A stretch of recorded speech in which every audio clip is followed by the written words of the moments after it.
Tayo po ay nagbabalik dito sa Usapang Bayan at kasama pa rin natin ang Anvil Business Club co-founder, si Mr. George Siy. George, yung pinag-usapan natin kanina na mga negosyong kailangan na magsara dahil kasi hindi sila successful. Ano ho ba ang cycle niyan? How long does it take for a business at ilan porsyento ho ang mga negosyong nag-umpisa na nagsara?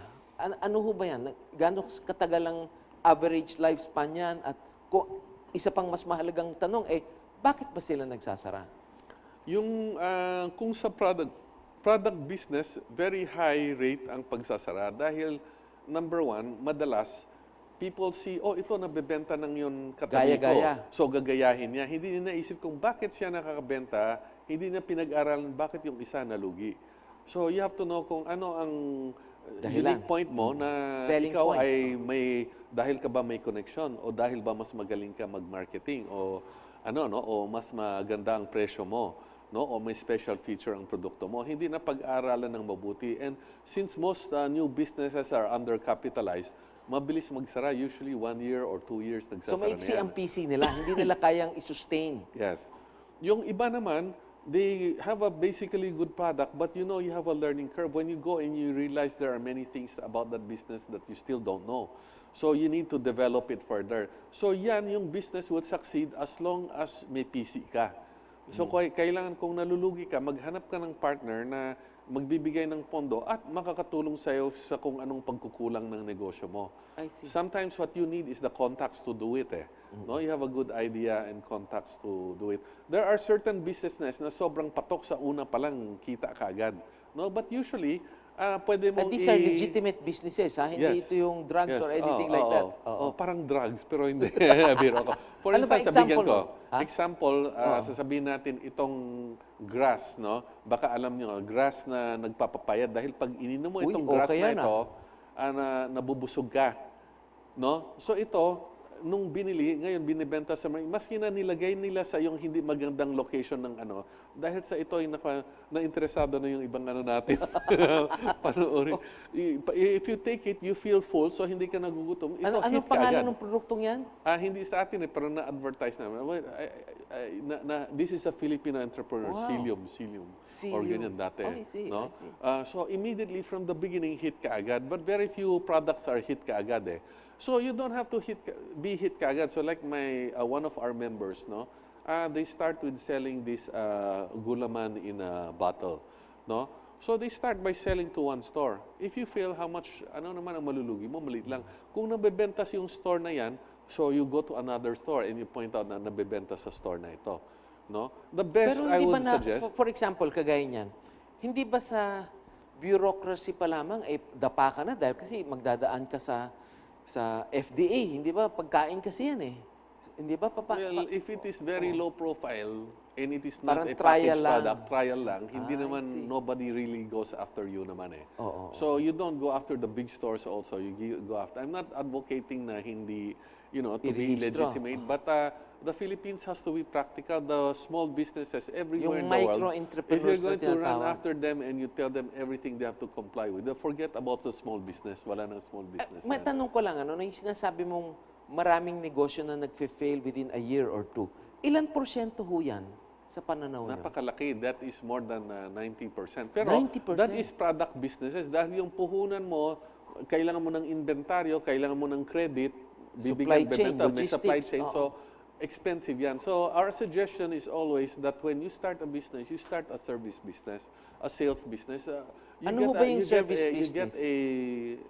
a percent or something. So, our friends who were professionals, we told them, why don't you take additional contracts? So, yung sa IT, maraming gusto ng IT na supporta. They cannot afford a full-time salary. You go work for them at night, they pay you. You run their IT Extra for them. na lang. No? You do the graphics for the others, yung marunong magawa ng graphics. Yung iba magaling magsulat. Yung iba magaling magawa ng advertising. Pwede kayong mag-sideline.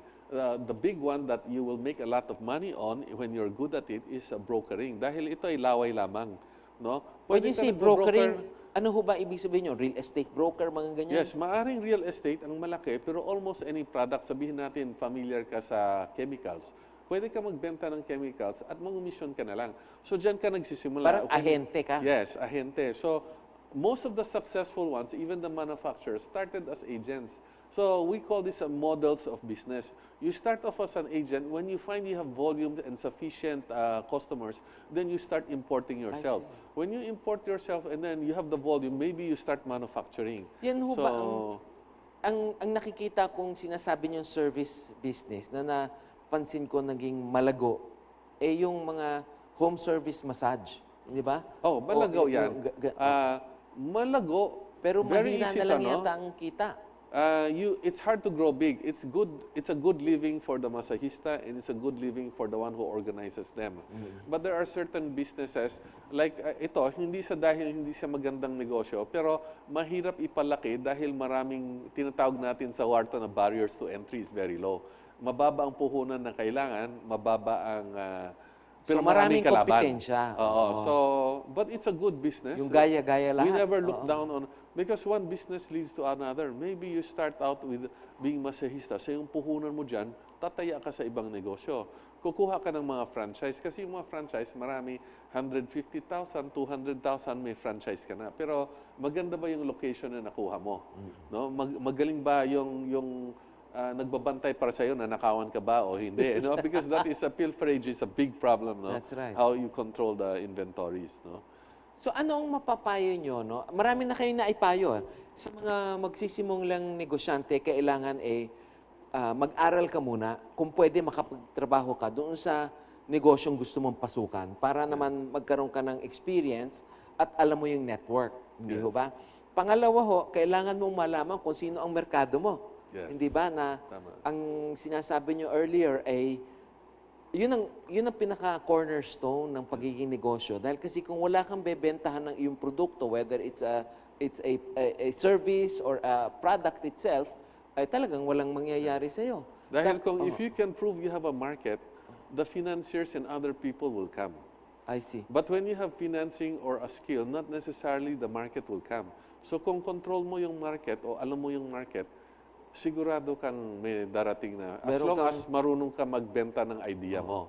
Meron kang paninindigan. Yes. Tapos yung nasabi nyo pa kanina, na ang kinakailangan ay yung diversification. Di ba sabi nyo na, okay, ngayon maganda itong negosyong to, pero siguro ipunin mo yung pera mo para kung alam mong may limitation yung pagiging negosyo mo dyan, ay mailagay mo naman sa iba na maaring lumago rin. Is that correct? Yes. Pero when you're starting and you have a strong edge, our objective is maximize. Hindi ka mag-diversify muna. Hindi. Basta tirahin mo hanggang kaya yung negosyo mo dahil yan ay mas masigurado kaysa yung bagong negosyo. Dahil ito, may market ka na, alam mo na yung produkto or serbisyo mo, may financing na available to you. So, ang sinasabi nyo, kung napapansin mong medyo hirap na lumaki yung negosyo mo, at saka mag-ipon ng konti para ma-diversify mo naman sa iba. Pero mag-diversify ka lang, maraming nagkakamali dahil they're successful in one business. Kala nila you successful diversify sa lahat. to the other one, pero do you have the factors for success rin yan? Meron ka bang taon? So Katangian, magandang negosyo yan. Very important rin, even with all the factors for you, having the right people is very important. Tapos alam nyo, yung nabanggit mo kanina, George, na habang bata ka, kailangan kayod. Hindi yung sinasabing nauna ka agad yung balanced life na kailangan ganito, ganyan. Tama ba yun? Yes. Na kailangan focus muna. Pagka ikaw ay magaling sa eskwela, you know you'll get a good salary as a professional. There's nothing wrong with being a good professional. You can have a good life. An entrepreneur, you take higher risk, but you're the boss. And then you can make your bets. If your bets are better than those of your boss or employer, then you will grow faster as an entrepreneur. So yan ang dapat mong pasukan. If you find that matatansya mo ng sarili mo very important, are you willing to give and work more time than the others? Number 2, mas magaling ka mag-solve ba ng obstacle or problema. Pag ikaw ay nabablanko when you meet a problem and you cannot overcome it, and let's say 20% of your classmates can overcome it better than you, na-late yung delivery ko, anong gagawin ko? Itong tao galit sa akin, paano ko makumbinse na huwag na magalit sa akin at bigyan ako ng tsansa?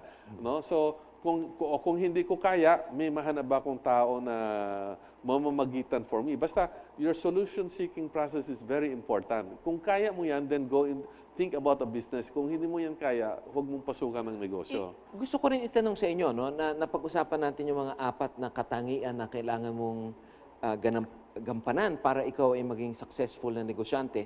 Ang education ho ba ay napaka-importanting aspect para maging successful ka? Dahil kasi kagaya nyo ho, may MBA tayong pareho, kaya siguro, sasabihin ng tao, kaya naman sigurong lumago ng ganyan yan o naging successful yan, napakalalim na ng napag-aralan nila.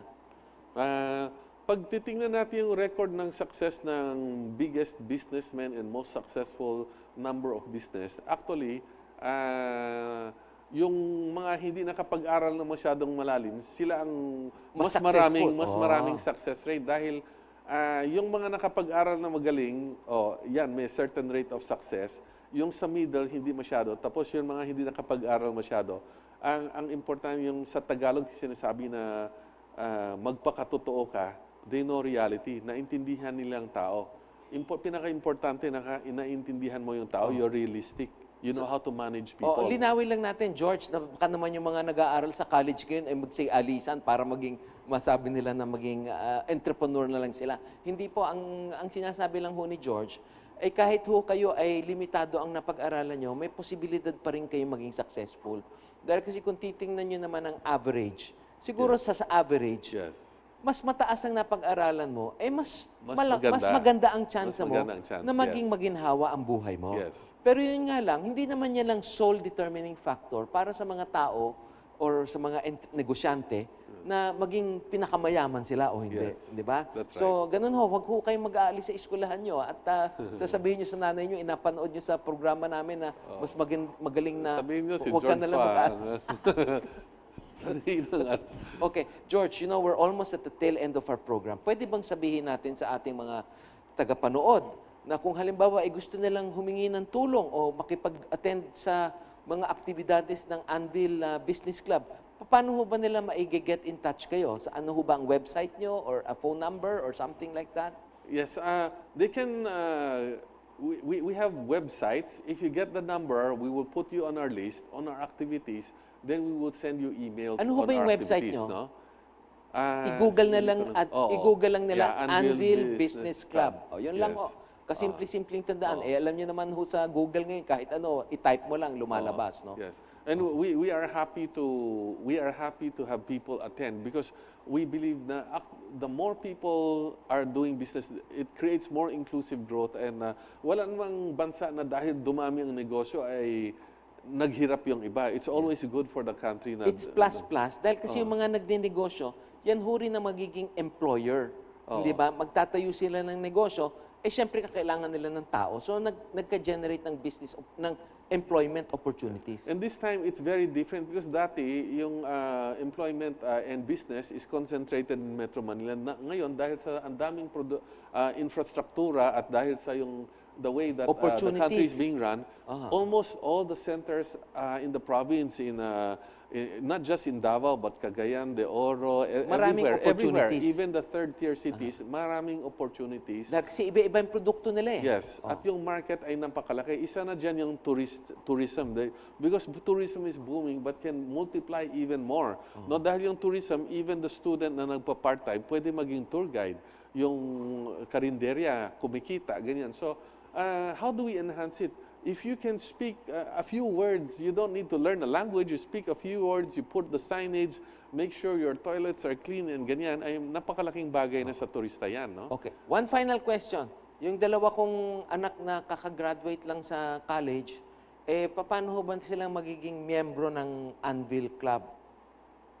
They get in contact with us and then we will... Sa website rin, yes, sa website.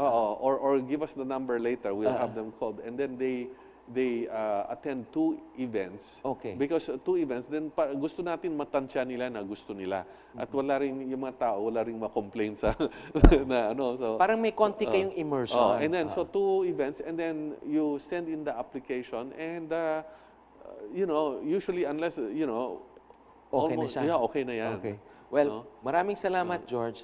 At yan po ang isang makabulang diskusyon kasama ang co-founder ng Anvil Business Club, si Mr. George Siy.